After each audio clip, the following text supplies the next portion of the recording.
இலங்கை உள்ளிட்ட சில நாடுகளின் விமானப்படைகள் இணைந்து ஏற்பாடு செய்த பசிபிக் ஏஞ்சல் 2025 பன்னாட்டு ராணுவ பயிற்சி நேற்று நிறைவுக்கு வந்தது.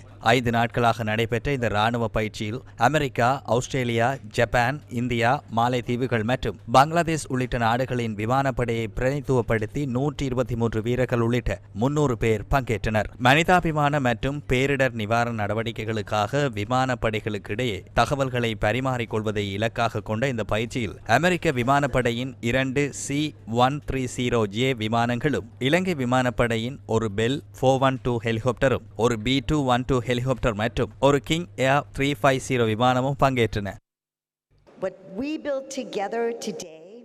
நாளைய நாளுக்கான பாதுகாப்புக்கான அடித்தளத்தை இன்று இட்டுள்ளோம். இந்த வருடம் பசிபிக் ஏஞ்சல் பயிற்சியில் C-130 செயற்பாடுகள், தேடல் மற்றும் மீட்பு பயிற்சி, வனவிலங்கு மற்றும் கடல்சார் கண்காணிப்பு, விடயத்துடன் தொடர்புடைய விசேட தகவல் பரிமாற்றம், விபத்து முகாமைத்துவம் உள்ளிட்ட 8 விடயங்கள் இந்த பயிற்சியில் உள்வாங்கப்பட்டன. எதிர்கால நெருக்கடிகளுக்காக வேகமாக தீர்வு காணுதல், சக்தி வாய்ந்த பதிலளிப்புக்கு தேவையான திறமை மற்றும் தகவல் வழங்கும் இயலுமை உள்ளிட்ட விடயங்கள் இந்த பயிற்சிகளின் ஊடாக வழங்கப்பட்டன. ஒவ்வொரு நாடும் அதன் தனித்துவமான ஸ்திரத்தன்மைக்கு எவ்வாறான பங்களிப்பை செய்ய முடியும், பொறுப்புக்கூறலை பகிர்தல் மற்றும் ஒத்துழைப்பினூடாக நம்பிக்கையை வலுப்படுத்துவது தொடர்பிலும் இதன் போது பயிற்சி அளிக்கப்பட்டது. பகிரங்க வணிகமயமாக்கலின் ஊடாக பாதுகாப்பை உறுதிப்படுத்த முடியும். இயற்கை பேரழிவுகள், மனிதாபிமான நெருக்கடிகள் மற்றும் நவீன சவால்கள் எமது தனிப்பட்ட எல்லைகளை மாத்திரம் பாதிக்கவில்லை.